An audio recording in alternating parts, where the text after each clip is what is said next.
آگے آیا تھا فے. اچھا فے کسے کہتے ہیں؟ فے فا کا مطلب کیا ہے؟ فا کہتے ہیں جسے کہتے ہیں پس. یعنی مثال کے طور پر ایک شے کو یہاں لا کر رکھ دیا تو رکھ دیا، کوئی بات کہی تو کہہ دی، یہ کرنا ہے تو کرنا ہے. یعنی آج کے اندر یہ چیز نظر آئے گی، یہ اصول نظر آئے گا کہ کائنات جو بھی کر رہی ہے وہ کر رہی ہے. کائنات کے اندر جو بھی ہو رہا ہے اسے کوئی ہونے سے روک نہیں سکتا. اس کو اگر اس کے ساتھ کوئی چھیڑ چھاڑ کرتا ہے وہ مارا جائے گا. کلیئر ہو رہا نہیں ہو رہا؟ یعنی فا کا مطلب ہے، فا کا مطلب یہ جو وجود ایگزسٹ کرتا ہے یہ حقیقت ہے، اس کے ساتھ آپ پنگا نہیں لیں گے، مارے جائیں گے. جی یہ حقیقت، یہ وجود ہے. این غین فے، یہ فے این غین کے بعد کیوں آتا ہے؟ یعنی اصل میں این ہی کے بعد فے کیوں آتا ہے؟ بیچ میں غین آ رہا ہے. غین کیوں آ رہا ہے؟ غین اس لیے آپ کو بتایا تھا کہ اگر یہ شریک جو ہے انسان، یہ انسان جو شریک یہ ایگزسٹ نہ کرتا تو غین کا وجود ہی کوئی نہیں تھا، صرف این ہی تھی. ٹھیک ہے جی، صرف این ہی تھی. تو این ہوتی تو فے کی ضرورت ہی نہیں تھی. ضرورت تھی نہیں تھی. فے کیوں آئی؟ پہلے بتایا غین. غین کیا ہے؟ یعنی کہ وہی کہ این کے وہی یہ جو یعنی کہ این یہ وجود ہے، یہ اگر خود ہی ہے تو ظاہری بات ہے خود دیا اور تو کوئی ہے ہی نہیں. ٹھیک ہے، لیکن اگر اس کے بجائے کوئی دوسرا اس کے ساتھ جو ہے وہ اس کے اوپر مسلط ہونے کی کوشش کرتا ہے تو وہ پھر این نہیں ہو، غین یعنی غین بن جائے گی. اگر آپ نیچر میں کسی بھی شے کے ساتھ پنگا لیتے ہیں تو وہ نیچر نہیں رہے گی، وہ این نہیں غین بن جائے گی، اس کی ضد بن جائے گی، وہ دوسرا وجود بن جائے گی. اور دوسرے وجود کی ویلیو این کے مقابلے میں غین کی ویلیو کیا ہے؟ آپ کو لکھ کے سمجھا دیا بھائی، یہ جو نسیم لکھا ہوا ہے کیا ہے؟ یہ نسیم وہ ہے جو نسیم ہے. یہ مارکر جو ہے جو لکھا ہوا ہے وہ جو غین ہے، غین سے وہ کام لیا جا سکتا ہے، وہ کر سکتا ہے جو این کرتی ہے. جی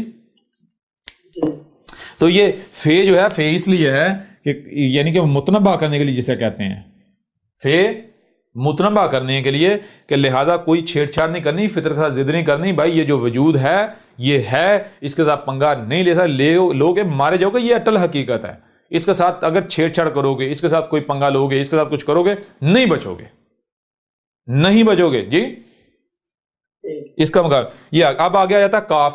اچھا کاف کسے کہتے ہیں؟ ذرا غور کیجئے. کاف یہ ہے کہ یہ دیکھیں یہ ایک گول والا وجود ہے، ایک گول والا وجود ہے. اس کے اوپر یہ دو نقطے آپ کو نظر آئیں گے، ڈاٹ، دائرے، اور پھر آپ کو جسے آپ نون گنا ٹائپ کہتے ہیں یہ نظر آئے گا. یہ کیا ہے؟ سب سے پہلے یہ گول والا دائرہ کا ہے، یہ کوئی بھی وجود ہے، کوئی بھی وجود. یہ کیا ہے؟ کوئی بھی وجود ہے، کوئی بھی شے. اب یہ دو اوپر جو نقطے ہیں یہ کیا ہیں؟ آنکھیں، نظر کسی شے کے اوپر ہے، توجہ کسی شے کے اوپر ہے. جب کسی شے کی طرف متوجہ ہوتے ہیں تو کیا کیا جاتا ہے؟ اس کو آبزرو کیا جا رہا ہوتا ہے، اور جو پھر جب سمجھ آتی ہے پھر اس کو چھیڑ چھاڑ یعنی ادھر ادھر کچھ اس میں کی تبدیلی کی جاتی ہے یا نہیں کی جاتی. تو آپ کو یہ نظر آئے گا کہ آسمان و زمین میں جو بھی مخلوق وجود میں آتی ہے تو نیچر کی نظریں اس کے اوپر ہیں، اس کائنات کی نظریں اس کے اوپر ہیں. اور کائنات کیا کرتی ہے؟ کائنات اس کو وہاں سے اٹھا کر آگے لے جاتی ہے، گما کر واپس پھر نیچر پر ہی لے جاتی ہے. کیسے؟ کائنات اسے یہاں وجود میں لایا، جب وہ یہاں جس مقصد کی وجود میں لائی وہ مقصد پورا کر لیتی ہے، اس کی مدت پوری ہو گئی تو کائنات جو نیچر ہے اسے اٹھا کر یہاں سے یہاں لے آتی ہے.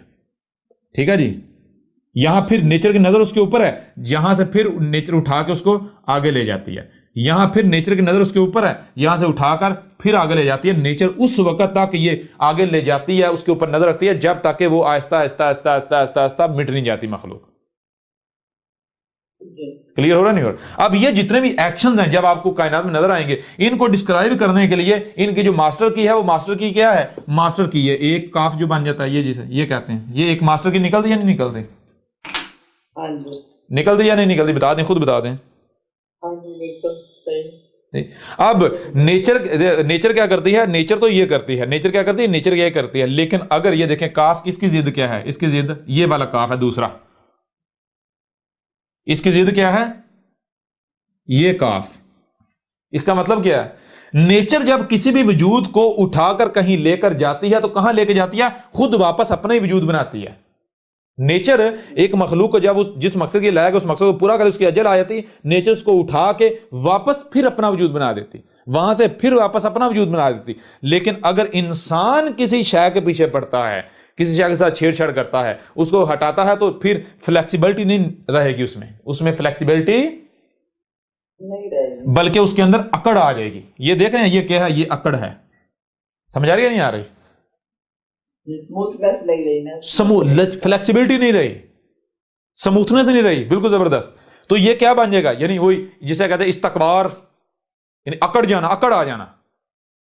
یعنی جس مخلوق کے پیچھے انسان پڑے گا، جس مخلوق کو انسان پروسیس کرے گا، کہیں سے اٹھا کر کسی آگے لے کر جائے گا کسی مقام پر، کسی مخلوق کو انسان فطرت سے اٹھاتا ہے، استعمال کرتا ہے، پروسیس کرتا ہے، تو وہ مخلوق جو ہے وہ فطرت کی ضد بن جائے گی، اس کے اندر فلیکسیبلٹی نہیں رہے گی، اس کے اندر اکڑ آ جائے گی۔ کلیئر ہو رہا نہیں ہو رہا؟ وہ نیچر کے دشمن۔ اب ذمہ دار کون ہوگا؟ کوئی بھی مخلوق اگر ایسی بن جاتی ہے تو ذمہ دار کون ہوگا؟ وہ مخلوق خود ہوگی یا انسان ہوگا جو جس نے کیا انسان ہی ہوگا۔ ہوگا؟ تو یہ دونوں کاف بھی کلیئر ہو گئے۔